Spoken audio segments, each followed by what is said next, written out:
Sword Art Online is the best anime of all time. Every word of what you just said was wrong. Star Wars absolutely blows Sword Art Online out of the water. It has battles that make your heart race, characters you'll never forget, and a universe so massive and detailed that fans can spend their whole lives exploring it. On the other hand, Sword Art Online is a clunky, overhyped mess about a dude stuck in a game. The plot barely makes sense half the time, and the characters are so dull and boring. Good luck caring about any of them. They're about as deep as a puddle after a light drizzle. Sword Art Online tries to be emotional and intense, but it ends up feeling like a cheap knockoff of better stories. Sword Art Online is amazing. Liar! Let's talk about Star Wars for a second. Any Star Wars movie or show is leagues ahead of Sword Art Online. From the epic tragedy of The Empire Strikes Back to the action-packed episodes of The Mandalorian, Star Wars is packed with moments that stay with you forever. Compare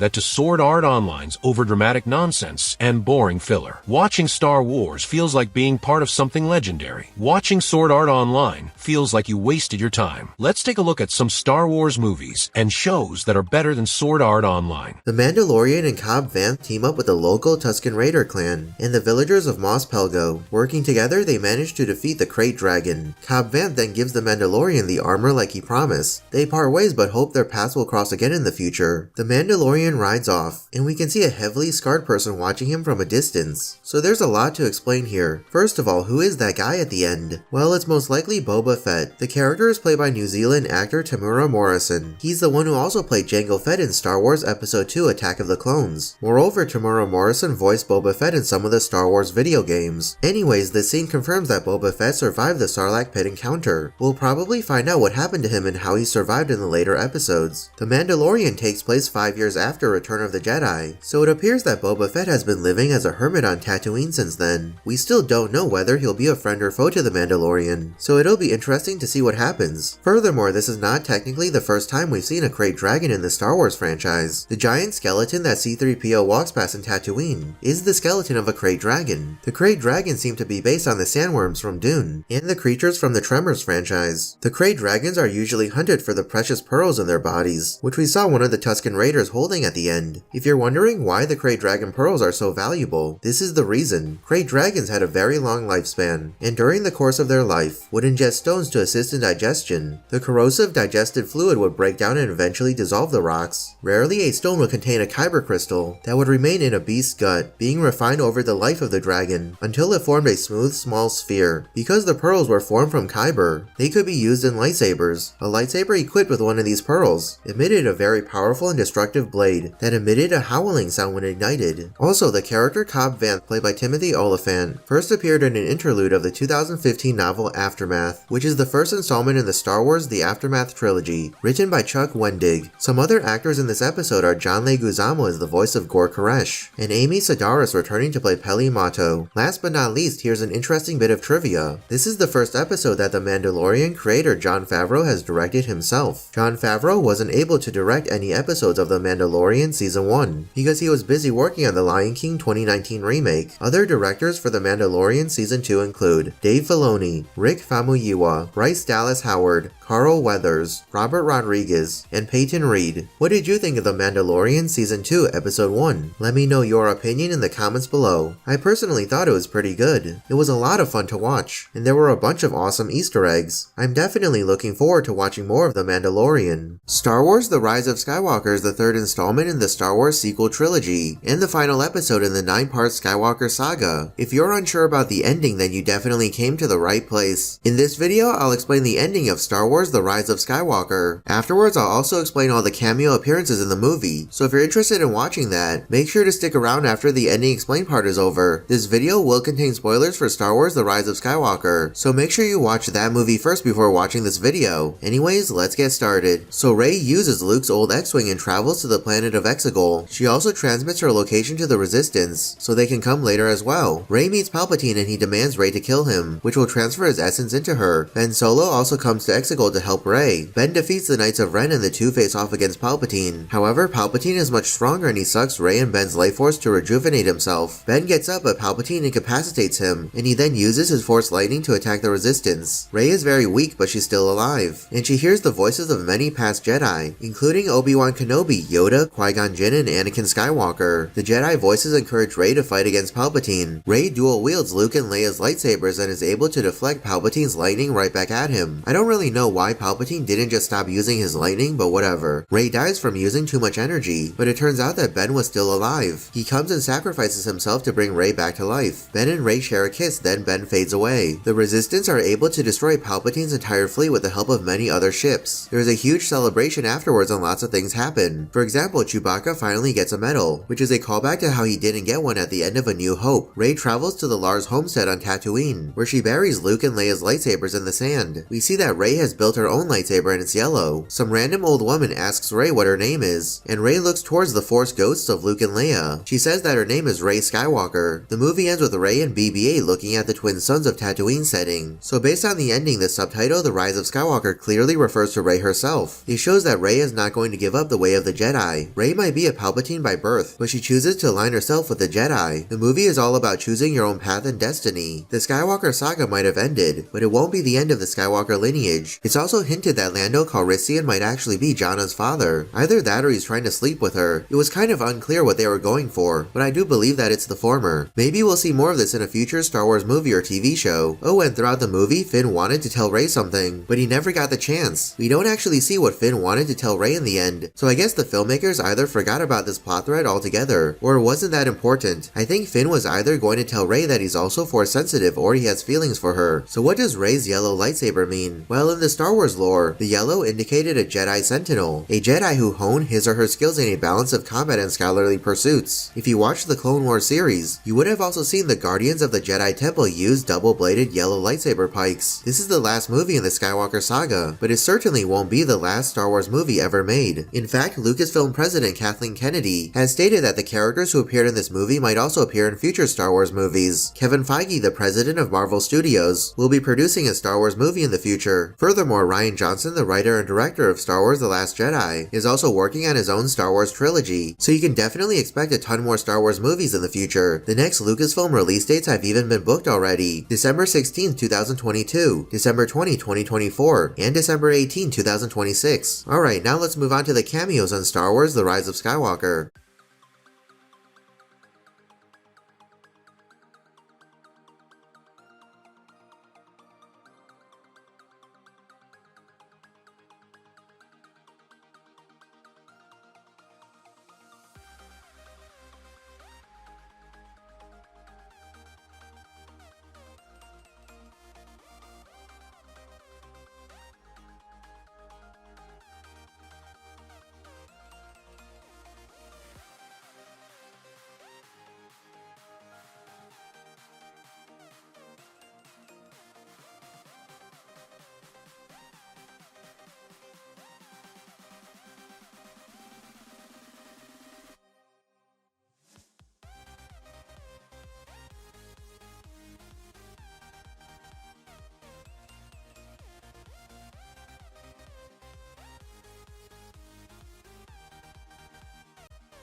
What did you think of Star Wars The Rise of Skywalker? Let me know your opinion in the comments below. Solo, A Star Wars Story is a 2018 American space western film. The movie is directed by Ron Howard and stars Alden Ehrenreich, Woody Harrelson, Amelia Clarke, Donald Glover, Thandie Newton, Phoebe Waller-Bridge, Juna Suotamo, and Paul Bettany. Solo, A Star Wars Story is about young Han Solo. He finds adventure when he joins a gang of galactic smugglers, including a 196-year-old Wookiee named Chewbacca, indebted to the gangster Dryden Dryden Voss, the crew devises a daring plan to travel to the mining planet Kessel in order to steal a batch of valuable coaxium. In need of a fast ship, Han Solo meets Lando Calrissian, the suave owner of the perfect vessel for the dangerous mission, the Millennium Falcon. First of all, Alden Ehrenreich is actually pretty good as a young Han Solo. I know that a lot of people were skeptical about this movie because Harrison Ford isn't playing Han Solo, and they weren't sure how well a new actor would be in that iconic role. Filling in the shoes of Harrison Ford is of course no easy task, but having seen the movie now, it's safe to say that Alden Ehrenreich does a great job. His performance as a young Han Solo is very believable. It really does feel like he's a younger version of Han Solo. Additionally, Donald Glover is also pretty good as Lando Calrissian. He does a great job playing up Lando Calrissian's larger-than-life persona. The rest of the cast members were pretty decent as well. Emilia Clarke is great as Han Solo's love interest Kira. Their relationship felt very authentic and genuine. Woody Harrelson is also pretty decent as Tobias Beckett. I think that you could have gotten a bunch of different actors to play that role, but Woody Harrelson definitely isn't a bad choice. Paul Bettany is also pretty good as Dryden Voss. He was a very menacing villain. Unfortunately, he's not in the movie for very long. There are still some cool scenes that happen. There's this train heist scene that you see in the trailers that was actually kind of entertaining to watch. Furthermore, there is this one scene where the characters are trying to escape in the Millennium Falcon that was also kind of entertaining to watch. Ron Howard does a great job directing the movie and taking over from Lord and Miller. The visual effects are great, and the musical score is fairly decent. The actors do a great job playing their characters, and there are some cool scenes. Alright guys, that's it for my review of Solo, A Star Wars Story. If you've seen the movie, let me know in the comments below how you felt about it. If you enjoyed this video, make sure to leave a like and subscribe for more videos. Also, don't forget to turn on notifications for my channel so you never miss a video. Star Wars The Last Jedi is the second installment in the Star Wars sequel trilogy, and the 8th episode in the 9-part Skywalker saga. If you're unsure about the ending, then you definitely came to the right place. In this video, I'll explain the ending of Star Wars The Last Jedi. Afterwards, I'll also explain all the cameo appearances in the movie, so if you're interested in watching that, make sure to stick around after the ending explain part is over. This video will contain spoilers for Star Wars The Last Jedi, so make sure you watch that movie first before watching this video. Anyways, let's get started. So after everything is said and done, the final scene of the movie features the stable hands talking about the story of Luke Skywalker and how he stood against the First Order. Afterwards, one of the boys uses the Force to grab a broomstick. The final shot of the movie is of this boy looking towards the stars. Obviously, this boy is very important, or else the movie wouldn't have ended like this. So who is this kid and what does this mean for future Star Wars movies? Well, first of all, this boy is named Tamiri Blag, and he's played by Russian actor Tamerlan Blav. Star Wars The Last Jedi is actually the only movie he's ever appeared in, so you most likely won't know him from anywhere else. Alright, now that we know who this boy is, what's the significance of this random character? This final scene shows that hope is not lost, and the Force can be found in very unexpected places. Earlier in the movie, Luke Skywalker told Kylo Ren that he would not be the last Jedi. This scene shows that anybody can be a Jedi, and Luke Skywalker is indeed not the last Jedi. We don't actually see Tamiri Blag in Star Wars The Rise of Skywalker, so I'm thinking that he will be a big part in Rian Johnson's own Star Wars trilogy. On November 9, 2017, it was announced that Rian Johnson would write a new trilogy of Star Wars movies, which were going to be separate from the main story arc of the previous Star Wars movies. Additionally, Rian Johnson would direct the first installment of this new trilogy. Alright, now let's move on to the cameos in Star Wars The Last Jedi.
What did you think of Star Wars The Last Jedi? Let me know your opinion in the comments below. Let's take a look at some anime and movies that are similar to the Star Wars films. Cowboy Bebop is set in the year 2071. It follows a crew of bounty hunters who travel on the spaceship Bebop. The show is a great mix of space opera, western, pulp fiction, noir, comedy, and cyberpunk. People who love Star Wars will no doubt also love Cowboy Bebop. Dune takes place thousands of years into the future. It's about a conflict between two noble families as they battle for control of the desert planet Arrakis. The movie is described as Star Wars for grown-ups. Flash Gordon is about a football player and his friends who travel to the planet Mongo. They fight Ming, the Merciless, to save Earth. Flash Gordon is the movie that George Lucas wanted to make. However, he was unable to get the rights, so he made Star Wars instead. The Star Wars movies draw a lot of inspiration from Flash Gordon. Guardians of the Galaxy follows Peter Quill and a group of criminals who go on the run after stealing a powerful artifact.